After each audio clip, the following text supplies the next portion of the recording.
sir. Good morning, sir.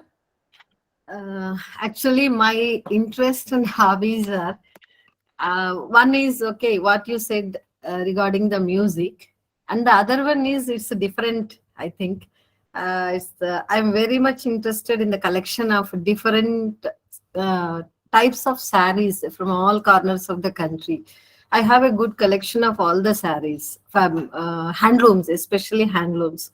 So, if I say regarding this hobby, what type of questions I can expect from them? इसकी कोई सीमा नहीं है। आपकी दोनों अभिरुचियां अच्छी हैं और यदि वो वास्तविक हैं तो बहुत सुंदर है। अगर मैं आपसे कहूं कि आंध्र प्रदेश के किसी विशेष स्थान से किस तरह का हैंडलूम या साड़ी बनती है तो आपका उत्तर क्या होगा, या तमिलनाडु से? Yeah, it's Andhra Pradesh, sir. I'll tell. Andhra Pradesh handloom, famous handloom towns and cities are, first of all, when it comes to the silk saris, Dharmavaram, and it comes when cotton saris, it comes to Venkatagiri and Paturu and Yakambarakuppam. It is also handloom area, a small village, but it is well known all over the country. So Pochampalli is in Telangana right now. It is not in Andhra Pradesh. These are all very well known and very famous handloom centers and the handloom saris. Every women wants to keep these collection in their wardrobe. Madam, किसी एक ऐसे रेशे से बना हुआ handloom जो आपकी अंगूठी में से निकल जाए? Sir, as of now, actually, sir, here what I missed is as of now, only the thing is I would like only my wardrobe is missing with only Maheshwari collection. Only that Maheshwari handloom is not with me. I'm trying to get it from many areas, but the good quality of saris are not getting in Andhra Pradesh stores, sir. So that's only the thing I'm disappointed in that area. बिल्कुल ठीक बात है madam. तो एक नमूना हमने यहाँ पर देखा कि माननीय सदस्य ने एक अभिरुचि बताई और उससे जुड़े कुछ प्रारूप प्रश्न सामने आए और फिर हमें अपनी सीमाएं पता चली कि हमें अपनी अभिरुचि की सीमा क्या रखनी चाहिए। तो ये बहुत अच्छा एक्सरसाइज सिंधु मैडम के साथ हमारा हुआ। आपको बहुत धन्यवाद मैडम, इसके लिए प्रस्तुत होने के लिए बहुत धन्यवाद। Thank you, sir. Can I use this hobby in my interview? It's no issues with this, right? अभी वर्तमान में जो आपसे चर्चा हुई उसको देखकर ऐसा नहीं लगता कि इसमें कोई भी ऐसी बात है कि नहीं करनी चाहिए। Yes, sir. और आप इसको करने के लिए, प्रस्तुत करने के लिए स्वतंत्र हैं। ऐसी कोई सीमाएं तो बांध ही नहीं जा सकती अभिरुचियों में। Yes, sir. बस जिस तरह से अभी आपने अपनी बात रखी, अगर उस तरह से आपको जानकारियां हैं और वास्तव में आपका वो शौक भी है, वास्तव में है, तो ऐसी स्थिति में इसमें कोई बंधन नहीं लगाया जा सकता। तो हमारी चर्चा का ये उद्देश्य नहीं है कि हम कोई सबको एक निश्चित हॉबी बांट दें। इस ओर नहीं बढ़ना है हमें कि हम अपनी हॉबी को बांध लें, ये नहीं होना चाहिए। Yes, sir. तो आप इसको कर सकते हैं मैडम, कोई भी इशू नहीं। Really, I have very much interest. I am interested in this collection. हाँ, तो आपको उसकी ऊर्जा का आभास होगा। Yes, sir. And one more thing, wherever I go, that means if I visit any new places, first of all, I would like to know about any handloom collection of that area. So it's damn sure I'll purchase one handloom sari from that area, which is well known already in that area. So this is good. I think I can use this hobby. I think if I get the question from interview panel.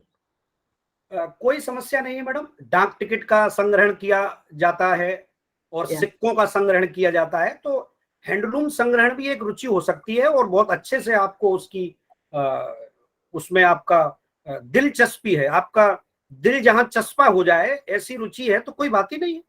Shri Dharmendra sir. Thank you sir.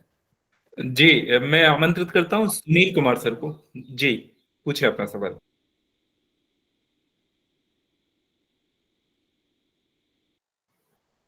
Sir hello, क्या मेरी आवाज आ रही है sir? जी बिल्कुल आ रही है। हाँ नमस्कार सर। हाँ राम कुमार जी नमस्कार, धर्मेंद्र जी नमस्कार और सभी साथियों को नमस्कार।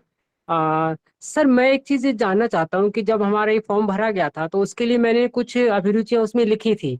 जैसे कि मैंने उस समय उसमें लिखा कि क्रिकेट खेलना मेरी अभिरुचि है और क्रिकेट के साथ योगा करना भी मेरी अभिरुचि है। Cricket, yoga and reading newspaper, ये 3 चीजें मैंने उसमें उस समय लिखी थी। अब सर इसके बारे में मैं थोड़ा जानना चाहता हूँ, क्या अभिरुचि हमसे दोबारा जब फिर से इंटरव्यू के समय दोबारा से अभिरुचियां लिखवाई जाएंगी, हमसे भरवाई जाएंगी, या हम वही रिपीट करेंगे सर? सर आपके प्रश्न में दो पक्ष हैं। एक हाँ तो जी। टेक्निकली वो साक्षात्कार के लिए जो पुनर्प्रारूप आपको देंगे, हाँ जी। उस प्रारूप में आप अपनी रुचि बदलने के इच्छुक हैं या यथावत लिखने के इच्छुक हैं। एक तो ये बात है कि वो क्या हाँ जी। अपॉर्चुनिटी आपको देंगे रीजनेबल, कि हाँ आप जी। अपना जब स्ववृत्त यानी बायोडेटा प्रस्तुत करेंगे अंतिम रूप से साक्षात्कार के समय, तब हाँ आप जी। उसमें कितना परिवर्तन करना चाहते हैं। तो ये तो एक तकनीकी बात हुई कि वो अगर आपको दोबारा मौका देंगे तो आप उसमें क्या जोड़ना घटाना चाहेंगे, या पूरा बदलना चाहेंगे। तो कुछ तो आपको संबंधित रखना ही पड़ेगा। अगर हाँ जी। संपूर्ण दस्तावेज उनके पास हैं तो एक प्रश्न यह भी हो सकेगा कि पूर्व में जो आपके दस्तावेज आए उनमें ऐसा उल्लेख है और वर्तमान में ये उल्लेख है, तो उसके प्रति तो आपको सजग होना ही पड़ेगा और वो तकनीकी चीज आपको वहीं से ज्ञात करनी होगी कि वो किस रूप में आपको फॉर्मेट दे रहे हैं उस समय।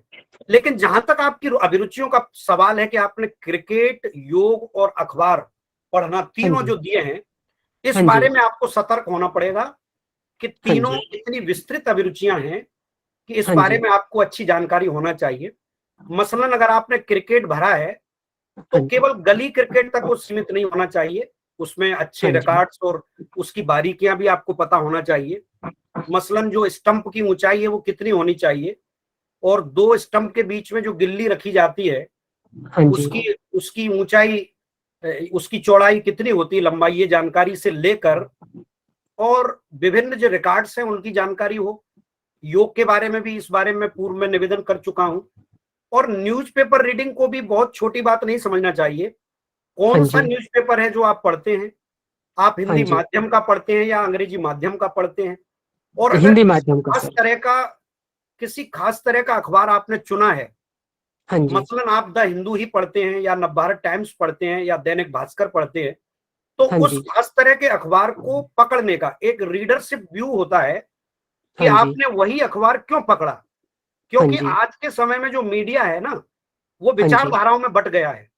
तो अगर बिल्कुल सर। किसी खास चैनल के आप दर्शक हैं या किसी किसी खास अखबार के आप पाठक हैं, तो वो ये हम्म। भी बता देगा कि आप दक्षिणपंथी हैं कि वामपंथी हैं, कि आप राष्ट्रवादी विचारधारा के हैं कि नहीं हैं। इन सब से बचते हुए आपको अपनी हॉबी को डिफाइन करना पड़ेगा सर। इसलिए हाँ सर। न्यूज़पेपर रीडिंग भी बहुत आसान विषय नहीं है कि बस कहने से काम चल जाए। जी हाँ सर, बिल्कुल सर, मैं सहमत हूँ। इस बात का पूरा खतरा तो है ही कि न्यूज़पेपर जिस भी अखबार का हम नाम लेंगे, उससे एक हमारी विचारधारा निश्चित रूप से परिलक्षित होगी, और वो हमारे लिए शायद एक नकारात्मक पहलू भी बन सकता है सर। जी धर्मेंद्र सर। जी, आमंत्रित करता हूँ गजराज मीणा सर को। जी थैंक यू सर। नमस्कार सर। मैं पूछना चाह रहा था सर कि जैसे हॉबीज की बात आती है तो मैंने सर लिखा था, my hobbies are teaching, watching nature and visiting new places, keep busy in work for the betterment of life and listening to music and playing games. तो जैसा ऑनरेबल राम सर कह रहे थे कि हर एक हॉबी चाहे कोई भी छोटी है बट माइन्यूटली देखा जाए तो it has a very wide scope. तो अभी मेरा सर थोड़ा सा इसमें एक आपसे means just as opponent type का व्यू है। वो ये है कि जैसे suppose I am a teacher, और अगर मैं टीचिंग को हॉबी नहीं बनाता हूँ, तो इसका मतलब है कि जो भी मेरा अभी एक्सपीरियंस है या जिस प्रोफेशन से जुड़ा हूँ, तो उसके साथ मैं कहीं ना कहीं जस्टिफिकेशन नहीं कर पाऊंगा, because it's I am not doing with my full of interest. और हॉबी जैसा आपने कहा कि it should be more than the professional life, यानी उसी को हम रखें। तो टीचिंग में मीन्स केवल टीचिंग ना हो के sir various kind of teaching हो सकती है, जैसे कि वेरियस टाइम पे सर बच्चों की काउंसलिंग है या कुछ ऐसी प्रॉब्लमेटिक सिचुएशन विद स्टूडेंट आ जाती है जो कि केवल टीचिंग से सॉल्व एकेडमिक फील्ड से नहीं की जा सकती, तो वो भी एक तरीके का काइंड ऑफ टीचिंग है। तो मैं ये चाह रहा हूँ सर कि जिस प्रोफेशन में हम जुड़े हैं अगर इसको हॉबी बताते हैं तो क्या ये गलत होगा क्या सर? मैं बहुत विनम्रता से आपको ध्यान दिलाना चाहूंगा कि इस बारे में कोई प्रतिबंधात्मक बात या रिस्ट्रिक्शन जो है वो किसी भी आशय से कहीं नहीं रखा गया है और ना ऐसा है कि हम उसे प्रतिबंधित कर रहे हैं। बस निवेदन यह है कि जब भी आप जिस कार्य से संबद्ध हैं और उसी को अभिरुचि भी बता रहे हैं, तब उसे सुपरिभाषित करने के लिए आपके पास कुछ विषय होना चाहिए। जैसा कि अभी आपने ही बताया कि टीचिंग करते हुए भी टीचिंग को ही जब आपने हॉबी बताया, तब आपने उसके कुछ सर्टेन एरिया भी बताए कि मसलन टीचिंग करते हुए मैं काउंसलिंग वाला एरिया लेता हूं अभिरुचि के रूप में या कुछ ऐसा। तो कोई प्रतिबंध नहीं है कि आप जिस पेशे में हैं उस पेशे से जुड़ी बात को ही अपनी रुचि बता रहे हैं, बड़ी खुशी की बात है। लेकिन जब यही पूछा जाए कि आपने इस व्यवसाय में जो आपका कार्य असाइन किया गया है उसी को हॉबी बनाने में कैसे सफलता प्राप्त की, तब आपके पास उसके समुचित कारण होना चाहिए। उसको रुचि बनाने का जो प्रतिबंध है, ऐसा वक्तव्य कहीं भी शुमार नहीं किया गया sir. Thank you sir, thank you. मैं आमंत्रित करता हूं डॉक्टर सुर्मिला मैम जी, पूछे अपना सवाल। नमस्ते सर। सर मेरा प्रश्न जो अभी आपका ये जो चर्चा थी उसी से रिलेटेड है। आपने अभी एक वो कहा था कि कार्य उत्तरदायित्व कैसे आपकी रुचि से जुड़ा हुआ है। जैसे आपने एग्जाम्पल भी दिया था कि अगर आपके पास टाइम टेबल है तो वो टाइम टेबल आपकी जो रुचि है, अभिरुचि है, उससे कैसे जुड़ा हुआ है। तो सर हम इसे कैसे एक्सप्लेन करेंगे, ये मेरा पहला प्रश्न है सर। दूसरा प्रश्न ये है कि आपने एक और बात बहुत ही बहुत ही महत्वपूर्ण थी, लेखन से संबंधित बताई कि यदि आप लेखन में अपना अभिरुचि बताते हैं तो आपकी इसमें कुछ उपलब्धियां होनी चाहिए। अगर सर मैं अपनी बात करूं तो मेरी एक पुस्तक पिछले वर्ष आ चुकी है लेखन में, और इस साल भी मैं एक लेखन पे एक किताब पे काम कर रही हूँ जो अभी हाल में आने वाली है। लेकिन इसके अलावा मैंने जैसे कविता लेखन भी करती हूँ, पर उस पे मैंने अभी तक कोई भी अभी तक पुस्तक पब्लिश नहीं करवाई है। तो ये क्या मेरा एक नकारात्मक बिंदु होगा सर? Thank you sir. आदरणीय मैडम, आपने जो विषय रखा है उससे प्रथम दृष्टया ये प्रतीत हो रहा है कि लेखन आपकी अभिरुचि है, क्योंकि उसमें पुस्तक प्रकाशन जैसा महत्वपूर्ण पहलू शामिल है। और किसी भी व्यक्ति की पुस्तक प्रकाशित होने पर यह माना जाता है कि उसकी रुचि जो है बहुत सारी दक्षताओं के साथ ऊपर आई है, सामने आई है। तो पुस्तक प्रकाशन होने के कारण लेखन आपकी प्रमुख रुचि के रूप में घोषित किया जाना अपेक्षित है। और जब आप लेखन की बात करते हैं तब उसे गद्य लेखन और कविता लेखन में अलग अलग न करें। मतलब आपने कहा कि लेखन रुचि है, रचना करना मेरी रुचि है, उसमें गद्य की अगर प्रकाशित हो गई है, कविता प्रोसेस में है, वो आगे प्रकाशित होगी, लेकिन उस दिशा में आपकी परिपक्वता आ गई है तो इसे निश्चित रूप से हॉबी के रूप में प्रदर्शित किया जा सकता है। दूसरा निवेदन यह है कि जब भी हम अपने एग्जैक्ट जॉब नेचर, जिसके लिए हमें मानदेय मिलता है, उसी कार्य को अपनी हॉबी बताते हैं, ऐसी परिस्थिति में हमारे पास मजबूत आधार ये होने चाहिए कि आमतौर पर जो व्यक्ति जिस कार्य से संबद्ध होता है उसी से ऊब कर वो दूसरे प्लेजर चीजों में जाता है, लेकिन आपने उसी को अपनी अभिरुचि बना लिया। ये बड़ा महत्वपूर्ण विषय है। तो ये कैसे संभव हुआ, इसके उचित कारण हमारे पास होने चाहिए, क्योंकि आमतौर पर यह देखा जाता है कि हलवाई पूरे दिन मिठाइयों की सुगंध से परेशान होकर किसी दूसरे ठेले वाले या दूसरी दुकानदार की कोई चीजें खाता है और अपनी मिठाई का इस्तेमाल खाने में कम करता है। एक साधारण सा सिद्धांत है। ठीक इसी प्रकार व्यक्ति जिस कार्य या जॉब में निबद्ध होता है उससे हटकर आमतौर पर उसकी अभिरुचियां पाई जाती हैं। लेकिन यदि वो एक ही हैं तो कोई आपत्ति नहीं है, किंतु आपने कैसे अपने पैशन को प्रोफेशन बनाया या प्रोफेशन को अपना पैशन बना लिया, इसके लिए जस्टिफिकेशन बहुत अच्छी तरह से होना चाहिए और ये स्वयं आप ही को विचार करना होगा कि जस्टिफाई करने के लिए आपके पास क्या बातें होंगी। तो टाइम टेबल ये मतलब हम इसे रुचि से नहीं जोड़ सकते, लेकिन जैसे मंच संचालन है मेरी लेखन की, उससे वो सीधा सीधा जुड़ती है, क्योंकि मंच संचालन की अपनी एक चुनौतियां होती हैं और वो मुझे लेखन की जो मेरी विशेषताएं हैं वो उसमें मंच संचालन मुझे सहायता करती है। तो शायद ये एक दूसरे से जुड़े हुए हैं, मेरा उत्तरदायित्व ये वाला। हाँ, उचित तर्क है आपका। ये लिटरेरी एस्पेक्ट हैं पूरे, और इसकी जो मूल केंद्रीय अभिरुचि है वो लिटरेरी एस्पेक्ट ही है, साहित्यिक पहलू आपकी अभिरुचि है, और उसके अंतर्गत गद्य पद्य निरंतर लेखन एवं साहित्यिक कार्यक्रमों का संचालन, ये उसका एक्सटेंशन है मैडम। धन्यवाद। Thank you sir. आगे मैं आमंत्रित करता हूँ रेखा रानी मैम को। जी पूछिए सवाल। नमस्कार सर। सबसे पहले तो आपका और राम कुमार सर का बहुत बहुत धन्यवाद। मैं इस क्वेश्चन पे बहुत ज्यादा कंफ्यूजन में थी कि मेरी हॉबीज क्या है। आज मुझे थोड़ा सा समझ में आया है सर। मैंने एक तो ये है कि guiding students about various activities in maths, जैसे मेंटल मैथ्स है, या मॉडल बनवाते थे हम बच्चों से, प्रोजेक्ट बनवाते थे सर। उसके लिए मेरे पास स्टेट लेवल के भी सर्टिफिकेट्स हैं और वो मैंने एप्लीकेशन के साथ लगाए भी हुए हैं। तो क्या मैं इसको हॉबी के रूप में रख सकती हूँ? निसंदेह मैडम, इसमें कोई संदेह नहीं है।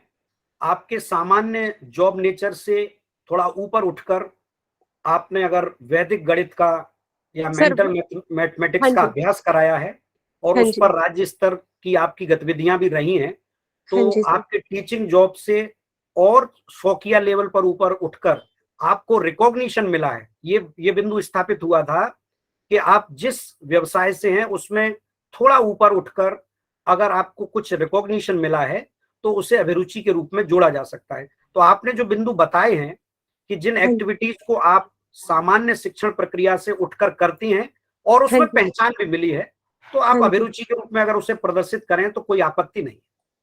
सर। एक और दूसरा पॉइंट है कि एक जैसे एक्यूप्रेशर में भी मेरा बहुत इंटरेस्ट है, तो उसको एक कम्युनिटी सर्विस के रूप में भी मैं करती हूँ कि जैसे जो नॉलेज है उसके आधार पर किसी को कोई परेशानी है तो मैं काफी हद तक ठीक कर देती हूँ छोटी मोटी परेशानियों को। तो क्या उसको भी ले सकती हूँ हॉबी के रूप में? मैं फिर से निवेदन करना चाहूंगा कि ऐसा कोई प्रतिबंध नहीं है। आपने एक्यूप्रेशर पद्धति के बारे में अपनी अभिरुचि का जो जिक्र किया है हाँ वो जी सर। निश्चित रूप से फिजिकल एस्पेक्ट में आता है, बशर्ते हाँ कि आपको एक्यूप्रेशर की आप जब कम्युनिटी सर्विस दे रही हैं हाँ तो जी सर। वो एक एक्सपर्ट के रूप में दे पा रही हैं, एक्सपर्टाइज आपकी उसमें है कि नहीं, इस पर गौर करना होगा। अन्यथा बिंदु ये हो जाएगा कि जिस तरह कोई व्यक्ति मेडिकल प्रोफेशनल न होते हुए भी अगर किसी को दवाएं लिखता है तो उस समय उससे सवाल किया जा सकता है कि वो ऐसा कैसे कर सकता है।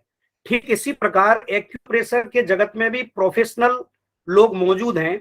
ऐसी स्थिति में आपने प्रशिक्षण कहाँ से प्राप्त किया और उस एक्यूप्रेशर की आपको इतनी जानकारी कैसे है, आपने सर ट्रेनिंग रीडिंग कैसे ली, बुक से, सर और बुक से कम्युनिटी, रीड करके जी, मैंने इसको किया।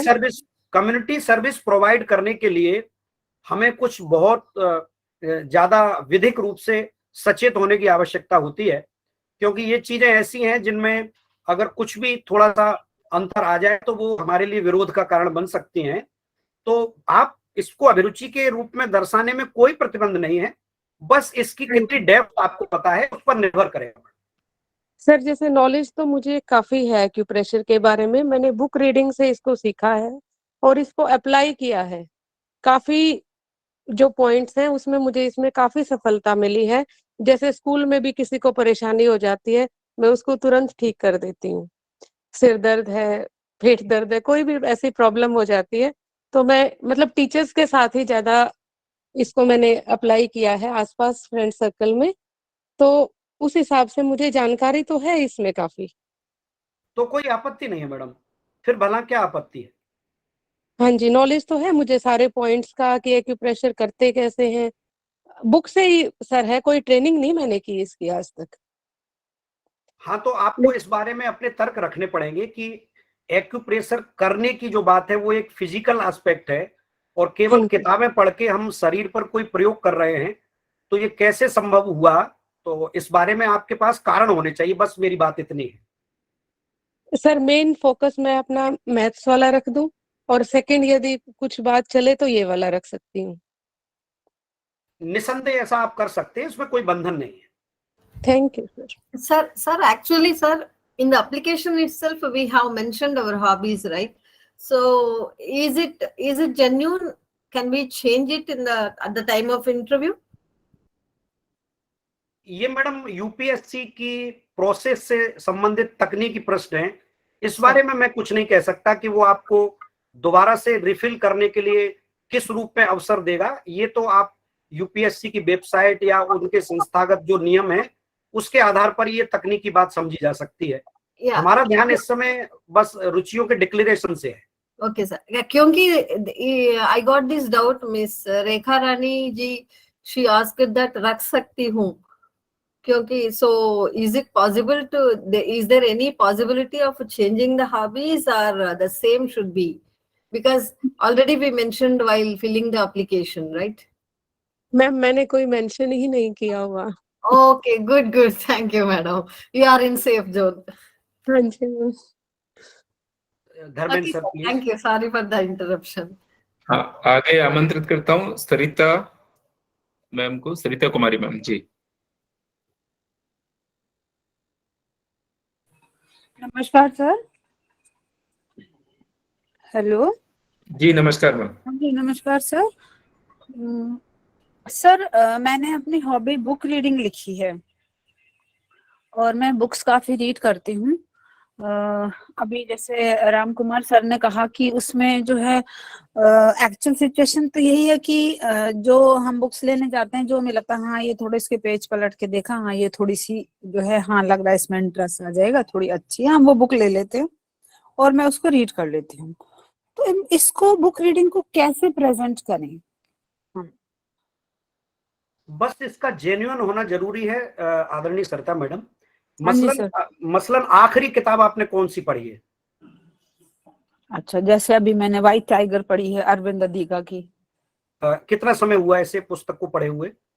अभी सर 15-20 दिन पहले पढ़ी है मैंने। ठीक है, ये पुस्तक पहली बार कब प्रकाशित हुई? इसका पहला संस्करण कब आया था, फर्स्ट एडिशन? ये नहीं पता सर मुझे। मैंने बस बुक पढ़ी यही चीजें हैं हाँ। जिसके लिए हमें तैयार रहना है। अच्छा अच्छा सर। ठीक है। सर इसमें कि सर किस तरह की, क्या ऐसे मुझे एक्सप्लेन करना होगा कि मुझे इस तरह की बुक्स पसंद हैं, सोसाइटी से रिलेटेड या मोटिवेशनल या हेल्थ की, ऐसा कुछ बताना चाहिए मुझे? ये आपके ऊपर है, आपकी जो जेन्युइन रुचि है उसके अनुसार आप बता सकती हैं। और अगर आपका डोमेन एक से अधिक चीजों में जाता है, मसलन मैं मनोरंजन पर भी पढ़ती हूँ, सिनेमा पर भी पढ़ती हूँ, पर्यटन पर भी पढ़ती हूँ, मोटिवेशन पर भी पढ़ती हूँ, तो आप जितने क्षेत्र बताना चाहें उसके लिए आप स्वतंत्र हैं। बस वो जेन्युइन होना चाहिए और उससे जुड़ी कुछ किताबें आपने पढ़ी होनी चाहिए, तो कोई बंधन नहीं है इस बारे में। तो सर मुझे उन बुक्स के थोड़ी है जैसे आपने बताया, थैंक यू सर इसके लिए, मैं उसकी थोड़ी सी मैं जानकारी मुझे होनी चाहिए, रखनी चाहिए मुझे। जी, माननीय मंडल ये जानना चाहेगा कि जो पुस्तक आपने पढ़ी है हाँ जी सर। दरअसल उसका मूल प्रकाशन इस दुनिया में कब आया और हम उसको पढ़ने में कितने लेट हो गए, ये जानना बहुत जरूरी होता है कि उसका फर्स्ट एडिशन कब आया था और आपने जो संस्करण पढ़ा है वो कौन सा संस्करण पढ़ा है। ये एक सामान्य सी बात होती है भाई, किस प्रकाशन से प्रकाशित पुस्तक आपने पढ़ी, उसकी समरी क्या है, उससे क्या एक बात आपने सीखी, बस इतनी सी बात है। तो सर क्या नेगेटिव है ये? इज इट समथिंग नेगेटिव कि हम उसने बहुत बाद में पढ़ा है उस बुक को? नहीं, ये कोई नेगेटिव नहीं है मैडम, ये नेगेटिव नहीं है। इससे पता चलता है कि आप वास्तव में ही वो बात कह रहे हैं, वास्तव में ही आपकी अभिरुचि है, आप वास्तविक रूप से पुस्तकें क्रय करते हैं या नहीं। ये बस इसको जांचने के लिए और आपके मनोविज्ञान को जांचने के लिए और आपकी अभिरुचि का स्तर पता लगाने के लिए प्रश्न किए जाते हैं। इसमें कोई भी चीज नेगेटिव नहीं है, कोई भी चीज ऐसी नहीं है जो इसकी बाउंड्री क्रिएट करती हो, बशर्ते हमारी सजगता का स्तर पता चलता है इससे। यस सर, यस सर, ठीक है sir, okay sir, thank you so much sir.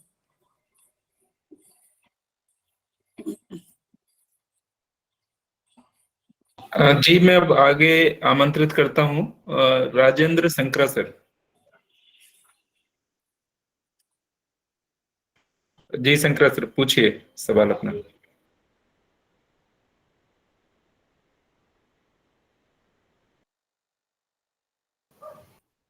शायद सर को आवाज नहीं जा रही है। इसी क्रम में मैं आमंत्रित करता हूँ मिथिलेश मैम को। जी मिथिलेश मैम। आदरणीय राम कुमार सर, भारद्वाज सर और सभी साथियों नमस्कार। सर मेरी कुछ पर्सनल इश्यूज थे जिसकी वजह से एप्लीकेशन फॉर्म किसी और ने फिल किया, तो जो मेरी हॉबीज लिखी गई उसमें जो भी हॉबीज लिखी गई थी वो 4 हॉबीज लिखी गई थी। उसमें गार्डनिंग मेरी मेन हॉबी है, बाकी स्पोर्ट्स, योगा और रीडिंग उन्होंने रीडिंग करंट अफेयर्स मैगजीन ये उन्होंने अपनी तरफ से लिखा।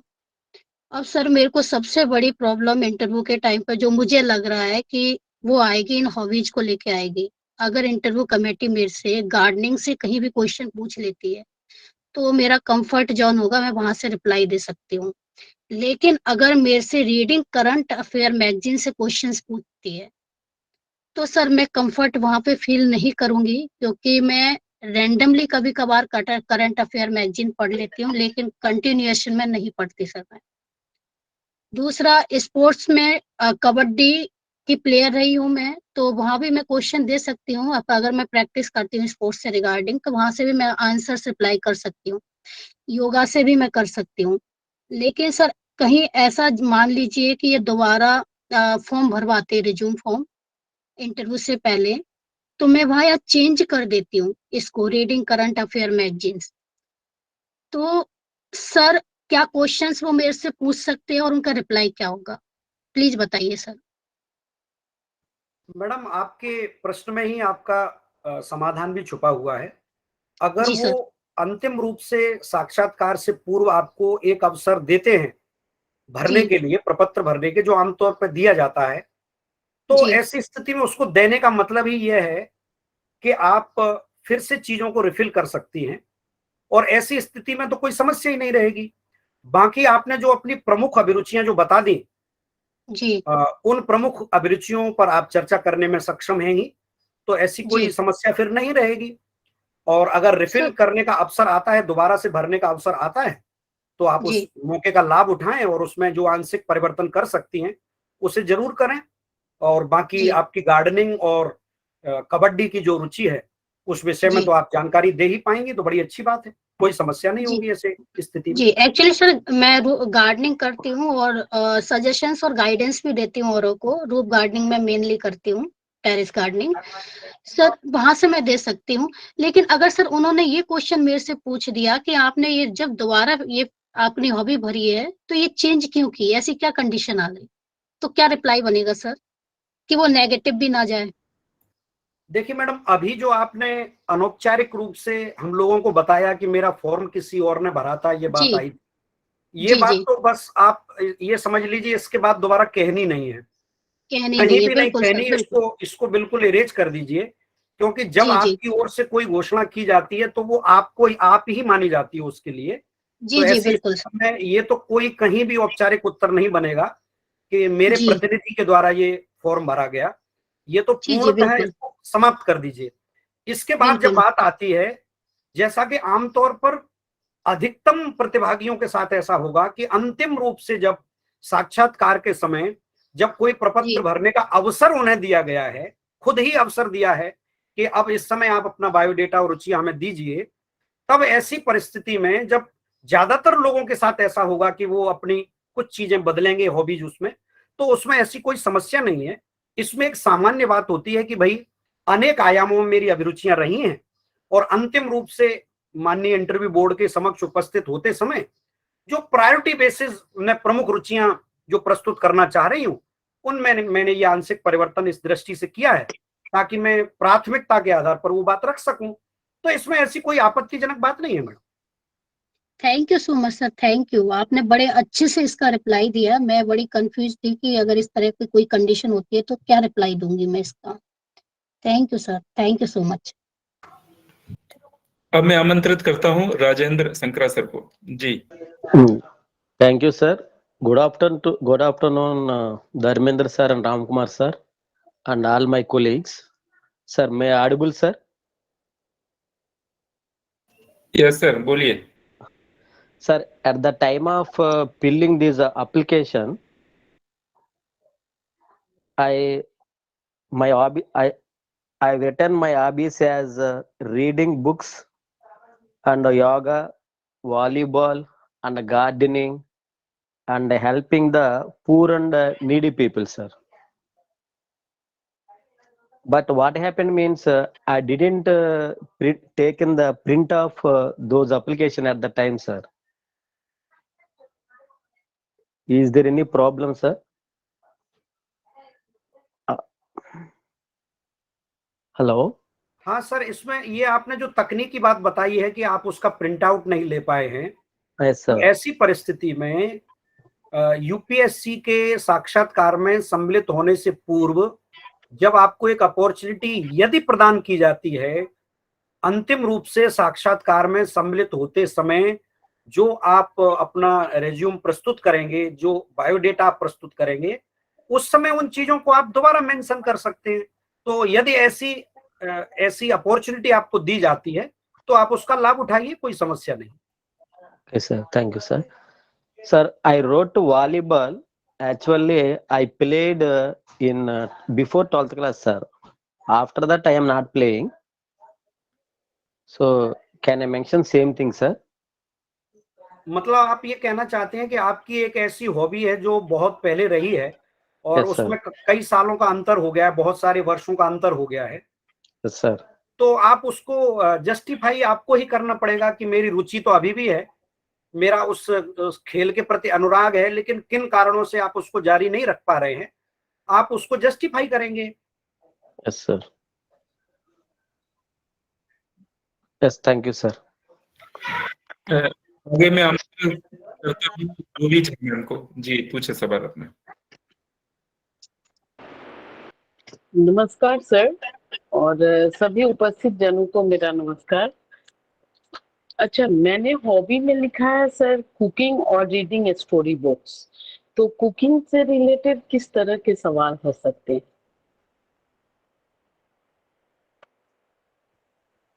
मैडम, कुकिंग से संबंधित आपने अपनी हॉबी बताई है? जी, कुकिंग और रीडिंग स्टोरी बुक्स दोनों लिखा है मैंने। जी जी जी, तो दोनों ही मामलों में बस चूंकि आपने हॉबी बताई है तो मुझे आशा है कि आप इस मामले में बहुत अच्छा काम कर रही होंगी, अपने प्रसन्नता के लिए भी और नए नए प्रयोग भी कर रही होंगी। मसलन रोजमर्रा की जो डिशेज हैं उसके अलावा क्या खास तरह की डिश आपने पिछले दिनों नई बनाई है जो किस राज्य से संबंधित है? जी, मैं आमंत्रित करता हूं शिवजी सिंह सर को। जी सर, राम कुमार सर और भरद्वाज सर को मेरी तरफ से नमस्कार। हम सभी साथियों को शुभ रविवार। जी सर, हम ये क्वेश्चन मैं पूछना चाह रहा हूँ कि सर हम फॉर्म फिलअप करते समय क्रिकेट और कुकिंग अपना हॉबी डाले थे सर। हेलो, मेरी आवाज सुन रहे हैं सर राम कुमार सर? जी सर, एक बार दोहराइए, मैं सुन नहीं सका सर, एक बार दोहराइए प्लीज। सर, हम फॉर्म भरते समय अपने हॉबी के रूप में क्रिकेट और कुकिंग मैंने हॉबी डाला था सर। तो सर, अगर हम फॉर्म अभी लास्ट में जब इंटरव्यू टाइम में हमको मौका मिलेगा या मिलेगा कि नहीं मिलेगा सर, इसमें कोई परिवर्तन किया जा सकता है सर या इसी पर काम करें सर हम? देखिए, फिलहाल हमारे पास यही विकल्प है कि जो हम सबमिट कर चुके हैं और जिसमें कहीं ना कहीं आपकी रुचि रही होगी तभी आपने वो किया है, तो उस पर थोड़ा सा कार्य और कर लें, बड़ी अच्छी बात है। और यदि वो अवसर दे रहे हैं, खुद ही दे रहे हैं, तो इससे सीधा मतलब ये हुआ कि आप परिवर्तन भी कर सकते हैं। यदि परिवर्तन वो नहीं चाहते या उस पर कोई प्रतिबंध होता तो वो अंतिम रूप से एक और फॉर्म क्यों देते हमें। तो ऐसी स्थिति में अगर कोई आंशिक परिवर्तन आप करने जाएं तो कुछ चीजें पहले जो घोषित की हैं उनसे जुड़ी हुई कुछ नई जोड़ दें, उनका क्रम प्रायोरिटी बदल दें, इससे आप लाभान्वित हो सकते हैं यदि वो अवसर देते हैं तो। अच्छा सर, एक और सर पूछना चाहेंगे सर आपसे कि कुकिंग से संबंधित क्या क्या प्रश्न सर पूछा जा सकता है? जी, और क्रिकेट से मेरा सर? पहला प्रश्न यही है कि अगर कुकिंग आपकी हॉबी है तो जी केवल श्रीमती जी की प्रसन्नता से संबंधित है ये हॉबी, उनको प्रसन्न करने के लिए, या इसमें आपकी कोई स्पेशलाइज्ड चीजें भी हैं? बस ये थोड़ा सा बता दें सर। हम इसमें हम अपना आंसर बना के रखे, मतलब सोच रखे हैं सर कि जब मैं बाहर पढ़ने के लिए घर से गया, क्योंकि मैं ग्रामीण पृष्ठभूमि के था और 10वीं के बाद जब मैं बाहर पढ़ने गया तो उस समय और कोई ऑप्शन था नहीं, तो कुकिंग अपने साथ खुद ही करता था। तो करने के साथ ही सर धीरे धीरे मेरी रुचि बढ़ने लगी और इस तरह मेरे हॉबी के रूप में यह परिवर्तित हो गया और आज बहुत सारे मैं कुकिंग के रूम में बहुत सारे डिश भी बनाता हूँ। जैसे साउथ से छोड़ के मैं अपने उत्तर भारत के क्षेत्रों के जितने भी व्यंजन हैं मैं अच्छी तरीके से बना सकता हूँ। बड़ी अच्छी बात है, आपने उसको एक स्पेसिफाइड चीजें भी बताई। उत्तर भारत के लगभग सभी व्यंजन आप बना लेते हैं। तो उत्तर भारत के किसी एक राज्य का कोई ऐसा प्रसिद्ध व्यंजन जो आप भली प्रकार से बना लेते हो और पिछली कुछ अवधि में आपने बनाया हो? जी सर, हम इसमें आप जवाब देना चाहूँगा सर कि मैं बिहार से के सबसे प्रसिद्ध लिट्टी चोखा के बारे में बताना चाहूँगा सर, क्योंकि लिट्टी चोखा बहुत ही स्वादिष्ट और बिना स्पाइसी और सुपाच्य होता है सर। स्वास्थ्य के लिए भी ये बहुत लाभदायक होता है और ये 3 तरीके से बनाया जा सकता है सर। लिट्टी कितने प्रकार से बनाई जा सकती हैं? 2 प्रमुख रूप है उसके बारे में बताइए। लिट्टी सर एक आग पे बनाया जाता है और एक तेल में तल के बनाया जाता है। आप कौन सी वाली लिट्टी को प्राथमिकता देते हैं? सर हम आग में बनाने वाली लिट्टी को प्राथमिकता देते हैं सर। इसका कारण क्या है? आग में बनाने से एक हम वसा से और तेल से जो स्वास्थ्य के लिए हानिकारक है उसे बचा जा सकता है, और दूसरा इसमें शुद्धता रहती है और वसा का प्रयोग बहुत कम होता है। जो लिट्टी आप आग पर भूनकर बनाते हैं उसके लिए ईंधन कौन सा इस्तेमाल होता है? सर 2 तरह, जैसे एक कोयले के रूप में भी होता है सर, और एक उपली जिसको आम ग्रामीण भाषा में हम जिसको कोयले को प्राथमिकता देते हैं या उपले पर बनी जाने वाली लिट्टी को? उपली को बनाने की प्राथमिकता देते हैं। इसका कारण क्या है?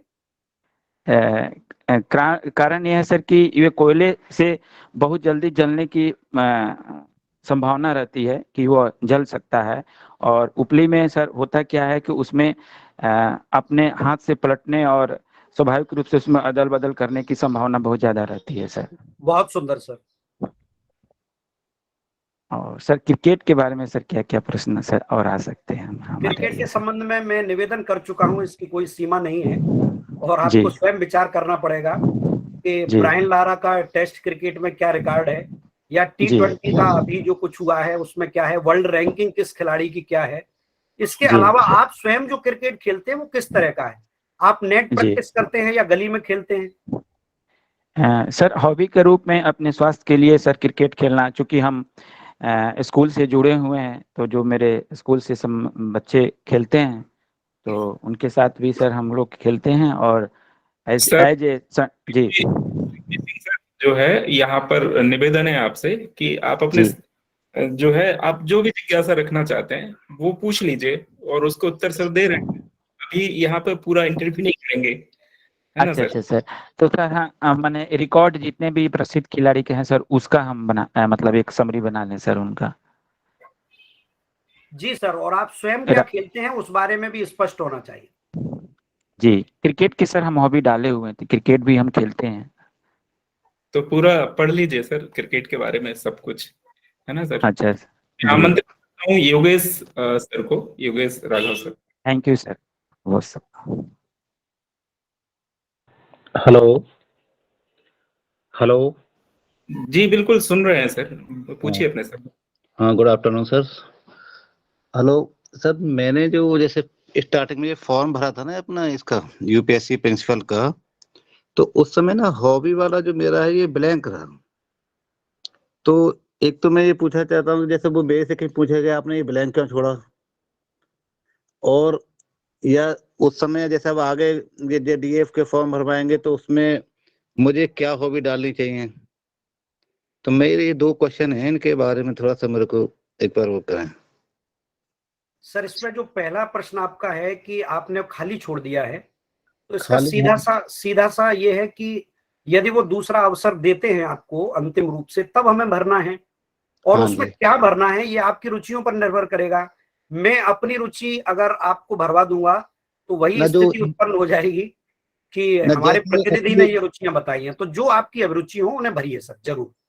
नहीं, मैं जैसे मेरे को क्या है, मैं टीवी पे न्यूज पे डिबेट वगैरह ज्यादा देखता हूँ, बस ये मेरी वो है, और तो बस न्यूज पेपर पढ़ता हूँ इतना। हाँ तो बड़ी अच्छी बात है सर। इससे जुड़ी कुछ महत्वपूर्ण चीजें आप ध्यान में रखें, मसलन कौन कौन से चैनल की डिबेट आपको पसंद है, और किस अच्छा, तरह की अच्छा। डिबेट में आप अपने जनमत का निर्माण करने वाली डिबेट कौन कौन सी महत्वपूर्ण मानते हैं। और उसके बाद ये बात आएगी कि आजकल की मीडिया में जो डिबेट होती है वो हृदयघात का भी कारण बन जाती है। कई लोग उस डिबेट को देखते देखते उनका हार्ट अटैक हो जाता है। मीडिया में जो शोर शराबा हो रहा है डिबेट के माध्यम से, जो ऑर्गेनाइज्ड, पहले से ही ऑर्गेनाइज्ड डिबेट है, कई बार तो जानबूझकर वहां पर तीतर और मुर्गे लड़वाए जाते हैं। तो इन सब के मामले में आपको सजग होना पड़ेगा कि आप उस डिबेट को सुन रहे हैं तो क्यों, और उसका जनमत निर्माण पर क्या प्रभाव पड़ता है, इसके बारे में बस जानकारी रखिए सर। ठीक, थैंक यू सर। आमंत्रित करता हूँ रजनी शर्मा मैम को। जी पूछा। सभी को नमस्कार सर। सर मैंने जो अपनी हॉबी लिखी थी वो मैं पोएम्स लिखती हूँ छोटी छोटी, और उसको मैं अपनी टीचिंग में भी कई बार यूज करती हूँ। तो इसमें मुझे और क्या चीजें ऐसी हैं जिसकी जानकारी मुझे होनी चाहिए? जी मैडम, आपकी अभिरुचि है कविताएं लिखना, और मैडम आप अपना स्पीकर बंद कर लीजिए। जी, तो अगर आपकी रुचि छोटी छोटी कविताएं लिखकर और शिक्षण में उनका इस्तेमाल करने की है, तो आप इसका उल्लेख कर रही हैं तो इसमें कोई आपत्ति नहीं है। बस उसको प्रकाशित करने का विचार आपके मन में क्यों नहीं आया, किसी पत्र पत्रिका को आपने क्यों नहीं भेजी? आप उसे अप टू द मार्क मानती हैं या नहीं मानती, या आप उसे परम गोपनीय निजी स्तर पर या कक्षा स्तर पर ही रखना चाहती हैं, या समाज में उसकी क्या प्रतिक्रिया होगी इससे कोई भय तो नहीं है आपको? और अगर ऐसा है तो अभिरुचि का और विस्तार किया जा सकता है। बस इस चीज के लिए आपको तैयार रहना है। बाकी बहुत सुंदर अभिरुचि है, इसमें कोई आपत्ति की बात नहीं। जी सर, थैंक यू सर। अब मैं आमंत्रित करता हूँ सारू सागवान मैम को। जी पूछे सवाल अपना।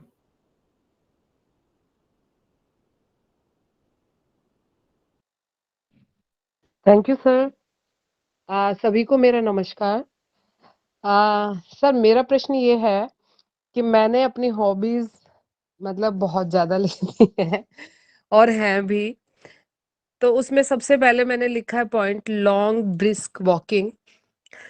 तो वो मैं किस तरह करती हूँ, जब भी मुझे चलने का मौका मिले, जैसे चलते हैं एक क्लास से दूसरे क्लास में जाना, या मार्केट जाना, या स्पेशली पार्क जाना, तो मैं हमेशा ही ब्रिस्क वॉक करती हूँ। मतलब मैं स्लो नहीं चल पाती हूँ, अब तो मेरी आदत में शामिल हो गया है ब्रिस्क वॉकिंग। तो सर ये मतलब मुझे लगता नहीं है कि इसमें क्या पॉइंट है, और बताना भी ठीक है या नहीं है, या इसको इग्नोर करें। और दूसरा पॉइंट सर मेरा ये, मैंने इसमें लिखा हुआ है जो मतलब सिंगिंग मैंने लिख दिया, तो सिंगिंग मैं सिर्फ वही करती हूँ जो मैं खुद लिखती हूँ। तो इसलिए ये भी मेंशन करना पड़ेगा सर वहां पे, मैं गजल राइटर हूँ। तो 4-5 साझा संग्रह पब्लिश हो चुके हैं, और एक मेरी सोलो बुक है। और मैं वेबसाइट्स है कनाडा से जो एक प्रकाशित है साहित्यकुंज.com, उस पे गजलें डालती हूँ और पोएम भी। उसके अलावा सर मेरी क्रिएटिविटी के लिए मैं जैसे पेपर क्विलिंग है, उसके इयररिंग्स बनाती हूँ, बहुत ज्यादा बनाए हैं, तो बच्चों को भी ईएमसी में वही सिखा रही हूँ।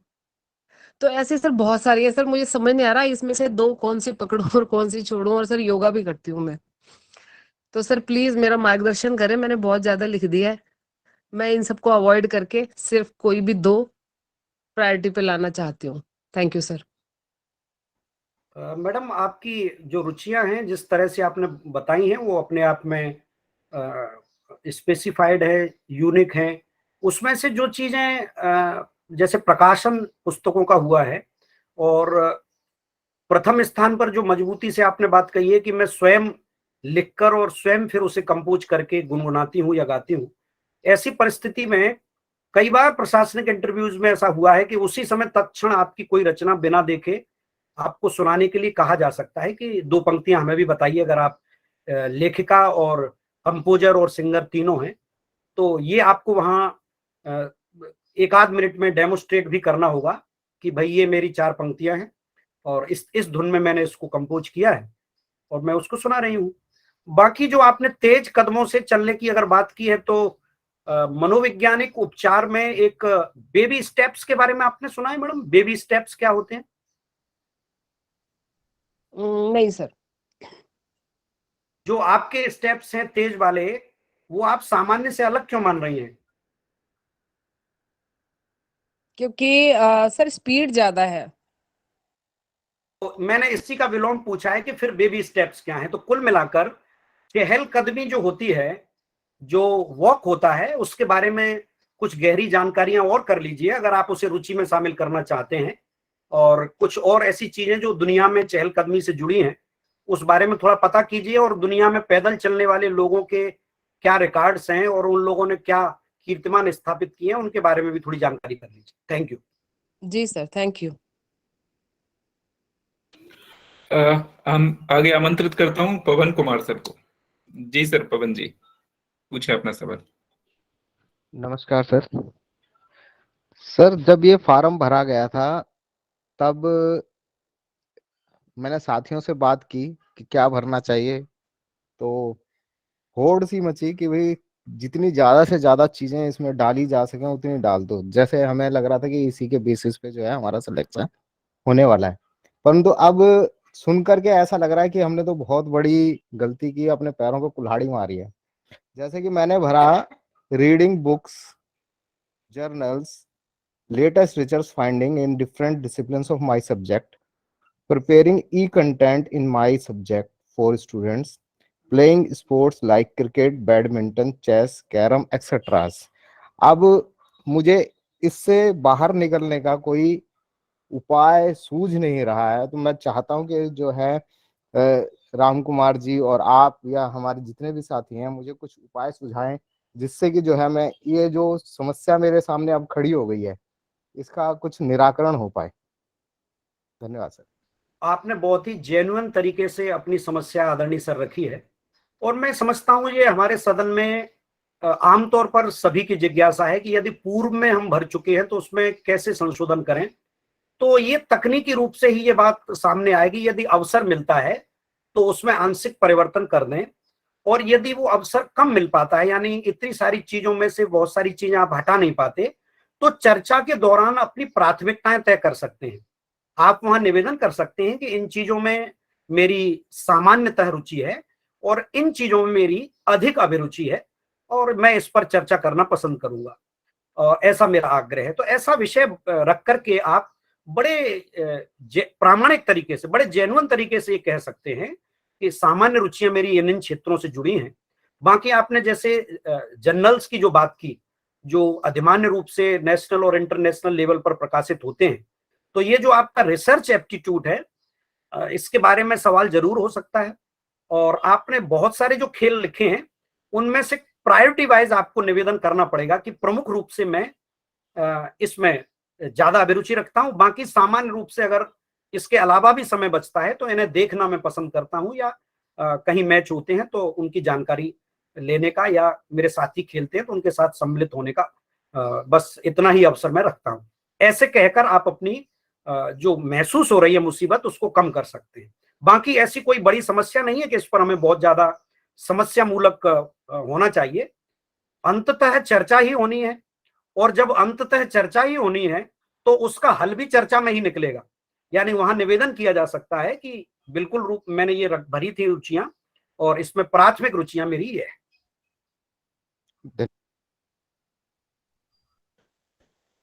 जी, अब मैं आमंत्रित करता हूं विनीता चौधरी मैम को। जी पूछे सवाल। सभी को नमस्कार। सर बहुत ही उपयोगी चर्चा चल रही है, और मैं भी ऐसा ही फील कर रही हूँ कि थोड़ा जोश जोश में ज्यादा ही लिख गए हैं। तो मैंने भी लिखा है, वैसे वो मतलब गलत तो नहीं है, reading articles, blogs and books on self development, और साथ ही साथ मैंने ये भी मेंशन करा है कि writing blogs on self development tools and techniques, और साथ में ये भी मेंशन कर दिया कि मैं एक बुक भी लिख रही हूँ। अब ये तो जब फॉर्म भरा गया था तब पेंडेमिक चल रहा था, और किताब की शुरुआत भी कुछ हद तक हुई थी, लेकिन वो तो फिर नॉर्मल जिंदगी में आने के बाद में कुछ आगे नहीं बढ़ी। और ब्लॉग से रिलेटेड भी ये हुआ कि हम सर्विस में रहते हुए ये सब काम नहीं कर सकते हैं, या हमें ऑनलाइन मटेरियल नहीं डालना चाहिए, तो वो भी रुक गया। तो अगर हमें ये चेंज करने का मौका नहीं मिलता है तो इसमें मेरा कुछ बेहतर उत्तर कैसे हो सकता है कि अगर वो ये पूछते हैं कि कहाँ ब्लॉग लिखा या क्या बुक की आपकी स्थिति है, तो इसको मैं किस तरीके से मतलब उस पर क्या मेरे साथ में क्वेश्चंस पुट अप किए जा सकते हैं, ये मैं थोड़ा सा जानना चाहूंगी। मैडम, इस बारे में मेरा पहला निवेदन तो ये है कि सत्य में ऊर्जा बहुत अधिक होती है। यदि ब्लॉगिंग और बुक राइटिंग आपकी जेन्युइन हॉबी है, रजनी मैडम आप अपना माइक बंद करिए कृपया जी। तो ये जेन्युइन हॉबी है आपकी ब्लॉगिंग, बहुत अच्छी बात है। और पेंडेमिक सिचुएशन का आपने उपयोग बुक राइटिंग में किया, ये भी बहुत अच्छी बात है। और अब अपने कार्य क्षेत्र में ज्यादा व्यस्त होने के कारण उसकी गति धीमी हो गई है। ये ऐसा नहीं है कि वो उस समय एक हॉबी उपजी थी और वो बंद हो गई। दोनों ही बातें जेन्युइन है और इसको मुझे नहीं लगता कि आप क्यों इसे बदलने की सोच रही हैं, ऐसी कोई बात नहीं है। ब्लॉगिंग का जहां तक प्रश्न है तो आपको ये बताना होगा कि ब्लॉगिंग और मान्यता प्राप्त जो मीडिया है उसमें क्या अंतर है। ब्लॉगिंग एक ऐसा लेखन है जिसमें आपके ऊपर कोई संपादक नहीं होता। There is no editor on you for the certain things, उसको एडिट करने के लिए कोई नहीं होता। ऐसी स्थिति में आप जो कुछ लिख रहे हैं उसकी प्रामाणिकता को या अपने भावों को संतुलित बनाने के लिए आप क्या करती हैं, बस इस पर थोड़ा चिंतन कर लीजिए। और ब्लॉग आप जो लिखते हैं वो लिटरेरी प्रकृति के हैं, तो कल्चरल और लिटरेरी प्रकृति के जो ब्लॉग्स होते हैं उनको कोड ऑफ कंडक्ट में वो परमिसेबल हैं। बस उनका जो नेचर है वो व्यावसायिक नहीं है और लिटरेरी कल्चरल एस्पेक्ट है, जो कि हम लोग अपने सीसीएस कंडक्ट रूल में पढ़ चुके हैं। तो कोई आपत्ति नहीं है। बस आपको इस बारे में अवेयर होना होगा कि दुनिया के प्रमुख ब्लॉगिंग वेबसाइट कौन से हैं, ब्लॉगर्स कौन कौन से हैं, ब्लॉगिंग में किस तरह के स्पेसिफिकेशन में आप ब्लॉग लिखते हैं। मान लीजिए आपका एक वर्डप्रेस का ब्लॉग है या आपका ब्लॉग स्पॉट का कोई ब्लॉग है, तो जब आप उसको स्पेसिफाई करती हैं तो किस रूप में करती हैं, लोग उसको जब सर्च करेंगे तो वो किस रूप में आपको सर्च कर पाएंगे, इस बारे में थोड़ी और जानकारी कर लीजिए। बुक रीडिंग आपने पेंडेमिक सिचुएशन का बहुत अच्छा उपयोग किया, ये हॉबी से हटाने की कोई बात नहीं है। नेहरू जी जब जेल में थे अहमदनगर के किले में, तो दुनिया को एक बेहतरीन किताब डिस्कवरी ऑफ इंडिया मिली। तो अगर पेंडेमिक से हमें विनीता चौधरी की किताब मिल जाए तो हमें क्या आपत्ति हो सकती है। जी सर, थैंक यू सर। जी अतुल गुप्ता जी पूछे अपना सवाल।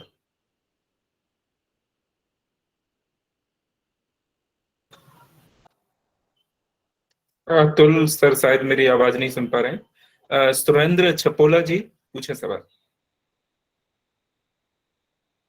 सभी विद्वान और विदुषियों को मेरा सादर प्रणाम सर। आवाज आ रही है सर? बिल्कुल स्पष्ट है सर, पूछें।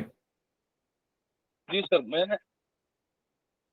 मैंने अपनी हॉबी में लिखा है वरिष्ठ नागरिकों से बातचीत करना, उनके साथ इंटरेक्शन करना, वार्तालाप करना।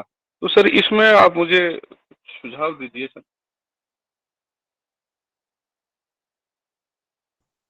बिल्कुल सर, आपकी जो हॉबी है वो एक विशिष्ट प्रकार की हॉबी है कि आप बातचीत करना, संवाद करना। तो ये जो संवाद है वो किसी तंत्र के जरिए होता है, माने केवल इलेक्ट्रॉनिक वे में होता है या फिजिकली लोगों के बीच बैठकर संवाद करना पसंद करते हैं? नहीं सर, मैं सोशल साइंस का टीचर हूँ, टीजीटी सोशल साइंस हूँ। तो ये किसी तंत्र के माध्यम से नहीं होता है, इलेक्ट्रॉनिक मीडियम नहीं है। मैं आज जहाँ मैं रहता हूँ उसके आसपास एक पार्क है, वहां मैं बैठता हूँ, उनसे बात करता हूँ। और दूसरा, 2 यहाँ वृद्धाश्रम है, उनका मैं रेगुलर मेंबर हूँ, जाता रहता हूँ। तीसरा, जितने भी मेरे रिलेटिव्स हैं, मेरे जान पहचान के हैं, तो जहाँ किसी फंक्शन में, शादी में, कहीं भी जाता हूँ, तो मैं हम उम्र के साथ या छोटे बच्चों के साथ बैठने के बजाय जो वरिष्ठ होते हैं, दादा दादी या दादा उसकी उम्र के होते हैं, उनके साथ बैठ के उनसे वार्तालाप मैं जरूर करता हूँ। तो इसी तरह ये हॉबी मेरी बचपन से ही है। तो मैं इसके बारे में कुछ ऐसा कॉन्क्रीट और बताइए कि मुझे 2 मार्क्स और आपका आशीर्वाद ज्यादा मिल सके।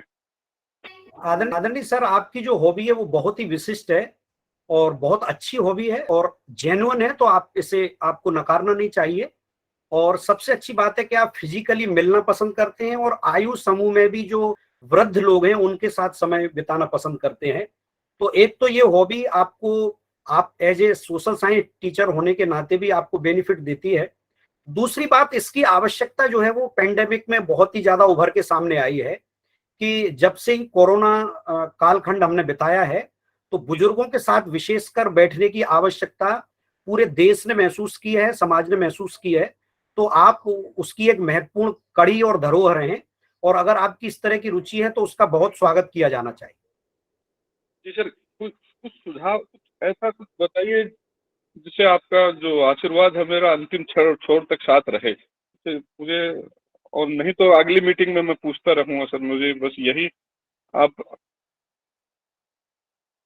सर उसमें सूत्र रूप में बस इतना ही निवेदन किया जा सकता है, जो संकेत मैंने पूर्व में किया था कि जो दूर संचार के माध्यम है उनसे हटकर जो फिजिकली भेंट आप कर रहे हैं उस पर दृढ़ता पूर्वक कायम रहें, और जब भी इसके पक्ष में कोई बात कहनी हो तब यही कहना है कि इतना अधिक संचार माध्यम पैदा हुए कि उसकी वजह से पुरानी जो पीढ़ी है वो उपेक्षित हो गई है।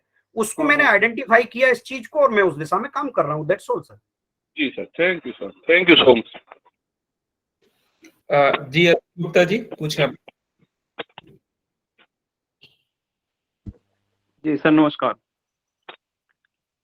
सर मैंने अपने फॉर्म में देखा कि मैंने उसमें कोई भी हॉबी फिल नहीं की है, और सर किसी स्पेशल फील्ड में मुझे बहुत ज़्यादा डीपली उसके बारे में जानकारी नहीं है, लेकिन खेल, रीडिंग, इन सभी में मेरा जनरल हॉबी है सर, पढ़ना भी और खेलना भी। लेकिन उनके बारे में मैं विशेष तौर से मतलब बहुत डीपली नहीं जान पाता हूँ, मतलब याद नहीं रख पाता क्या कौन कौन से रिकॉर्ड हो रहे हैं। वॉचिंग करना, मुझे खेल जो हैं जितने भी आते हैं उनको देखना बहुत अच्छा लगता है सर। तो सर मैं क्या ऐसा भर सकता हूँ हॉबी के रूप में जो वहाँ पर मैं उसको प्रस्तुत कर सकूँ?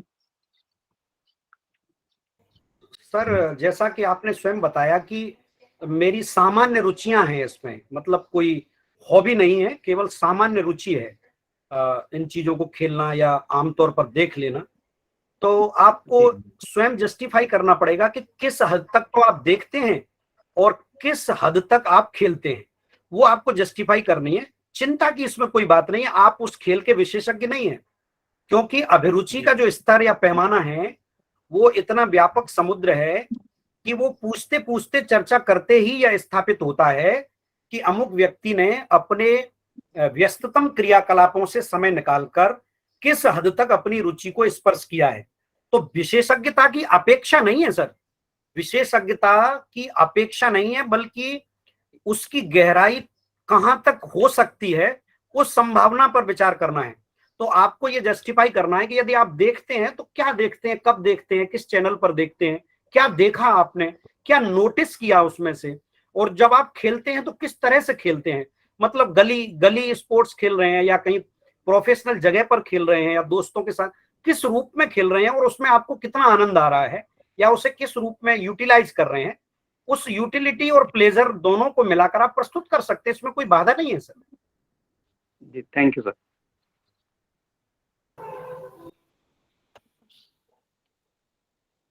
चलिए, मुझे लगता है कि हमारे साथियों के जो प्रश्न थे, जो संदेह थे, वो पूरे हो गए हैं।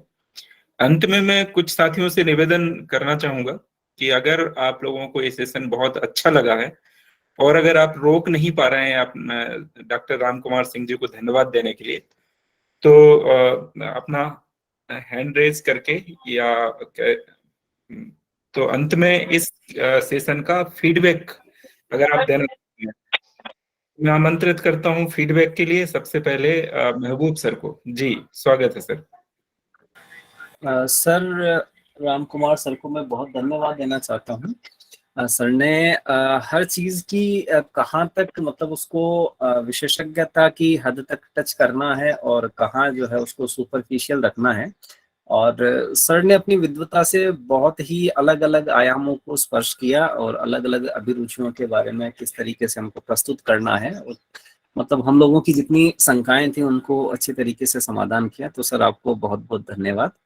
मैं अपनी ओर से भी और अपने सभी साथियों की ओर से भी आपको धन्यवाद देता हूं। और उधर रहे हाथ तो 3 बजे। जी सिंधु पल्ले मैम, स्वागत है आपका। Yes, my special thanks for Ramkumar sir. Actually, when I mentioned my hobby as handloom sarees collection, afterwards I began to think about it. Maybe it is a very different one, and people will feel it or think it very different. And but that funny thing also I thought, but sir has given very good clarity for me, and now I'm feeling very great about my hobby.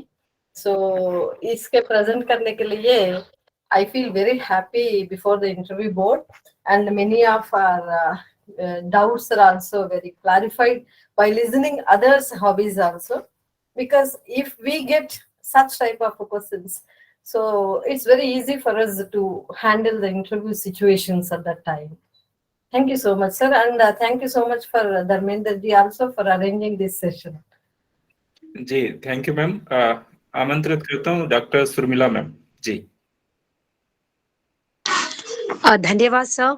Dharmendra sir, आपका भी जो आपने इतना अच्छा session वो भी इतने कम समय में हमारे लिए आयोजित किया, और राम कुमार सर को तो हार्दिक धन्यवाद कि उन्होंने इस हॉबी जैसे, जिसको हम बहुत ही सामान्यता ले रहे थे अभी, इतने विस्तार पूर्वक और इतनी गहराई से कि हर पक्ष को उन्होंने, मुझे नहीं लगता इस सेशन में जितने भी हम व्यक्ति जुड़े हैं, हम सहभागी हैं, साथी हैं, उन सबकी हर किसी के हॉबी को, रुचि को, अभिरुचि को उन्होंने छुआ है, और बहुत ही धैर्य के साथ उनका उत्तर भी दिया है। सर, मेरे जो बहुत बड़ा डाउट था कि कार्य उत्तरदायित्व को कैसे हम अपने अभिरुचि से जोड़े, उसका स्पष्टीकरण बहुत अच्छे तरीके से हो गया।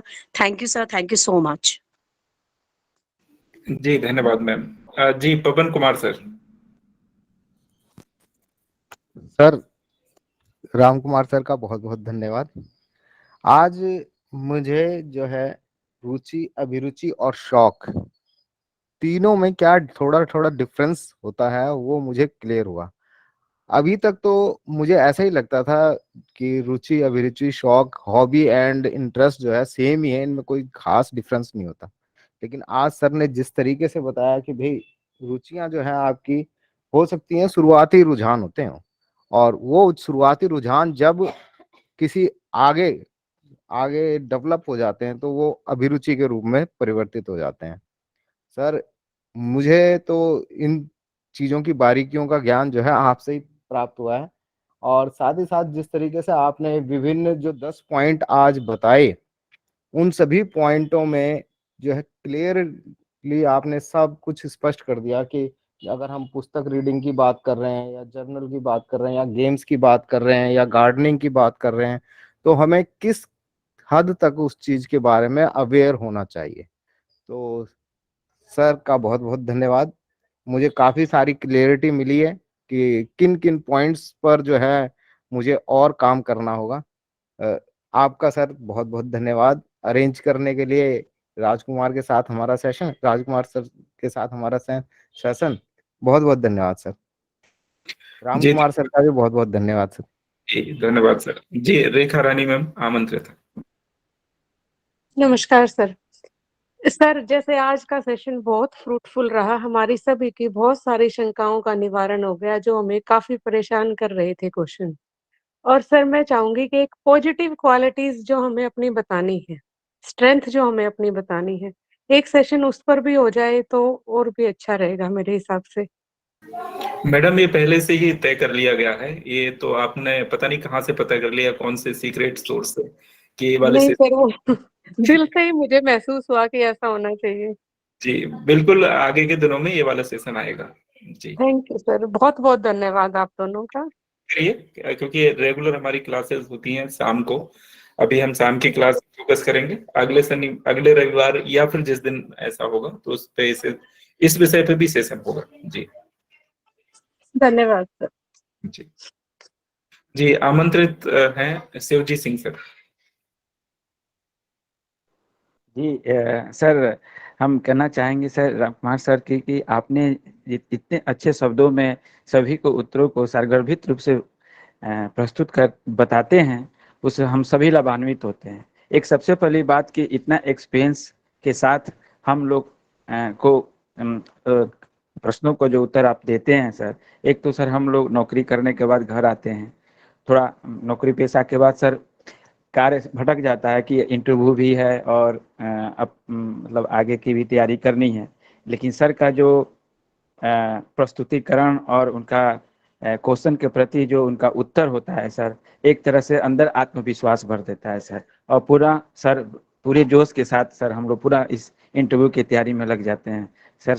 सर आपको बहुत बहुत धन्यवाद कि आपने इतने एक्सपीरियंस होल्डर के रूप में हम लोग को प्रश्नों को उत्तर बहुत सारगर्भित रूप से देते हैं सर। हृदय से आपको बहुत सारा आभार सर।